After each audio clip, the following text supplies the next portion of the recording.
Donc bonjour à tous, on va aborder le chapitre 2, donc on est toujours sur la capacité. On avait vu au chapitre 1, c'était le titre exact, c'était la capacité de contracter pour soi-même. Chapitre 2, la représentation.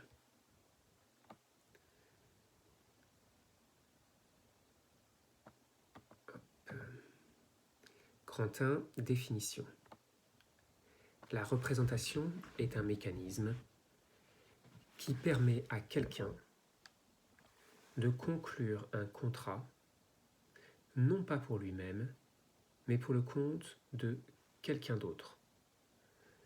Le représentant contracte pour le compte du représenté. La représentation a pour fonction de rendre présent le représenté. Donc vous avez compris, si par exemple vous représentez un de vos amis pour conclure un contrat, eh bien c'est vous qui menez la négociation peut-être, c'est vous qui signez, mais au final vous le faites pour votre ami, qui est bien celui qui conclura le contrat. Grand 2.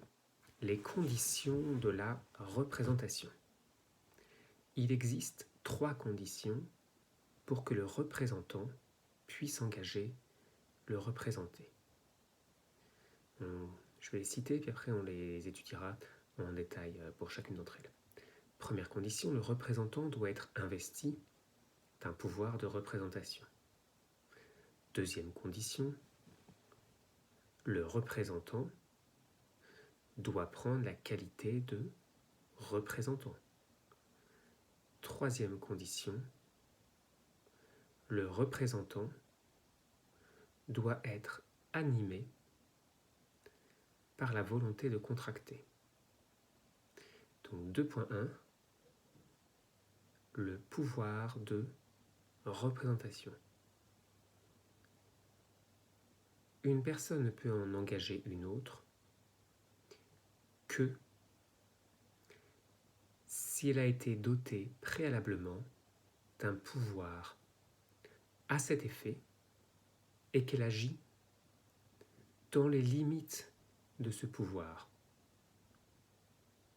Le pouvoir peut lui avoir été octroyé de 3 manières. Première manière, petit 1, petit a, comme vous voulez, pouvoir légal. Exemple, les parents ont le pouvoir de représenter leurs enfants. Exemple, les dirigeants ont le pouvoir de représenter leur société. Deuxième type de pouvoir, pouvoir judiciaire.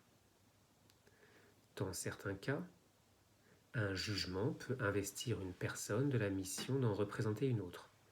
Exemple, un administrateur provisoire peut représenter une société qui est en redressement ou en liquidation judiciaire. Et c'est un tribunal qui va désigner une personne en qualité d'administrateur provisoire. Troisième type de pouvoir, le pouvoir conventionnel. Il s'agit généralement d'une procuration confiée à un représentant.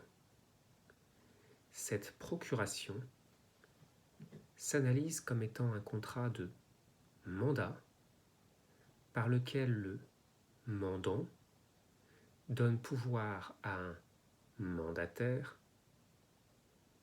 de le représenter. Par exemple, si vous vendez votre appartement, vous allez donner un mandat à un agent immobilier, c'est donc lui le mandant, et vous êtes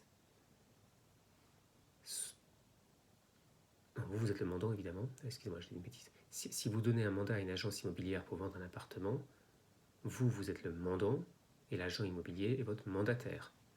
Il vous représente en sa qualité de mandataire. C'est lui qui fera visiter votre appartement. Donc le mandat est régi par les articles 1984 et suivants du Code civil. Attention, le contrat de mandant est soumis aux mêmes conditions de forme et de preuve que l'acte à conclure. Par exemple, s'il s'agit de passer un acte notarié comme une donation, la procuration doit elle-même être notariée. Donc voilà pour les 3 manières de donner à quelqu'un un pouvoir de vous représenter. Le représentant ne peut agir que dans les limites des pouvoirs qu'il tient de la loi, du juge ou de la convention. Si vous donnez à quelqu'un mandat pour faire visiter votre appartement que vous mettez en vente, il ne peut pas faire visiter votre maison secondaire ou votre appartement je ne sais où, si vous avez la chance d'avoir plusieurs biens immobiliers. 2.2. La qualité de représentant. Le représentant doit avertir le co-contractant qu'il agit en qualité de représentant et non pas en son nom propre. Donc si vous concluez, si par exemple un agent immobilier a pour mission de faire visiter votre appartement, quand des gens visitent l'appartement, il doit bien dire « je suis agent immobilier ». Il ne va pas leur dire « c'est mon bien à moi ». 2.3. La volonté de contracter. Le contrat ne peut être valablement conclu que si, premier tiret, la volonté du représentant existe et est exempte de vice du consentement.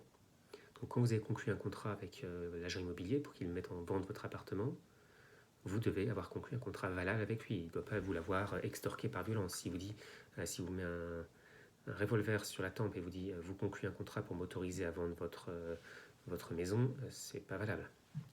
Et deuxième condition, le représenté doit avoir la capacité de conclure le contrat. Grand 3. Les effets de la représentation. 3.1. Principe.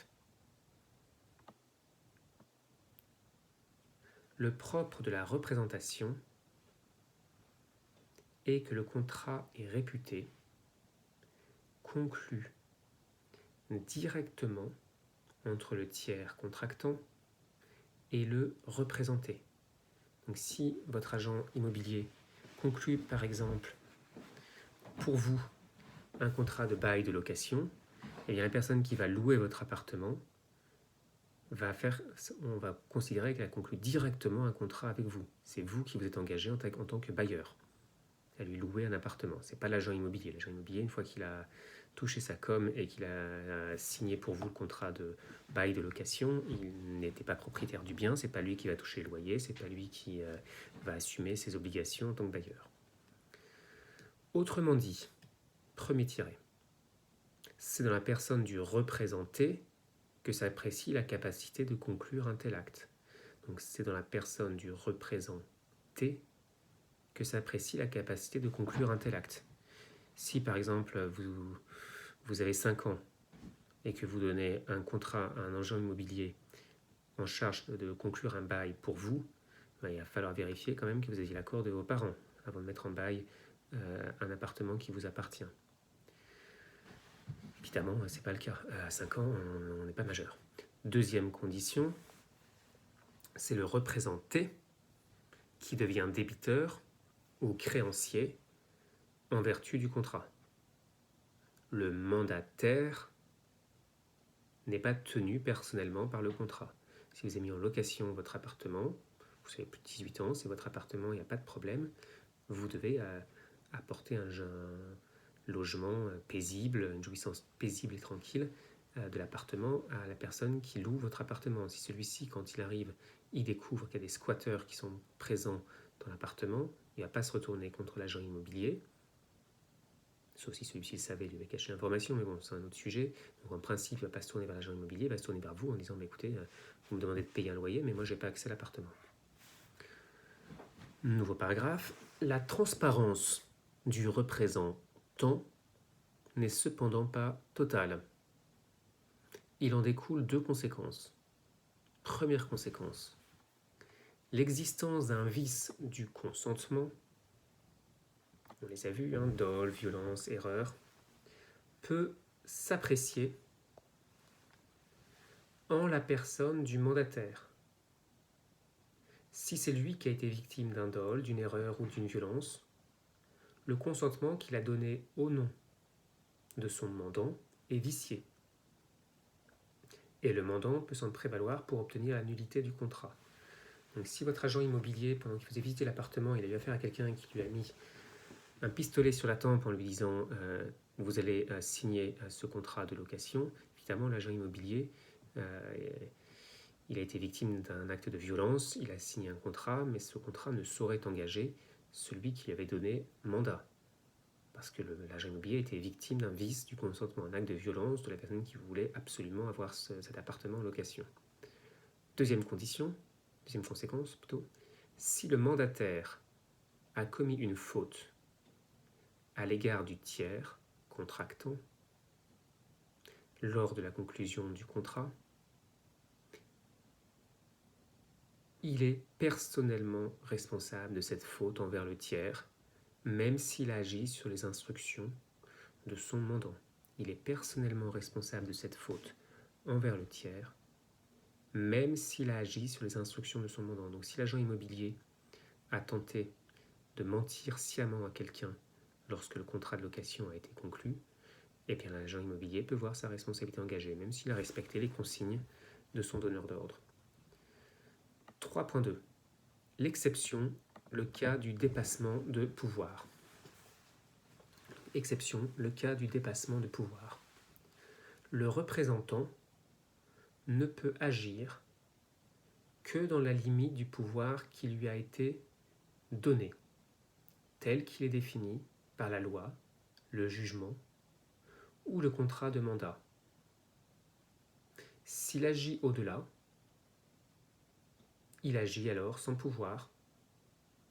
Il n'engage pas le représenté. L'acte accompli par un représentant sans pouvoir ou au-delà de ses pouvoirs est inopposable au représenté,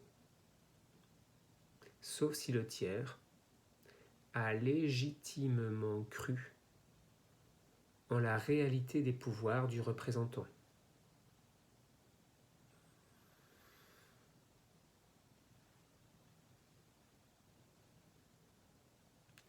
Auquel cas, si le tiers était de bonne foi et ignorait que l'acte était accompli par un représentant sans pouvoir, le tiers contractant peut en invoquer la nullité.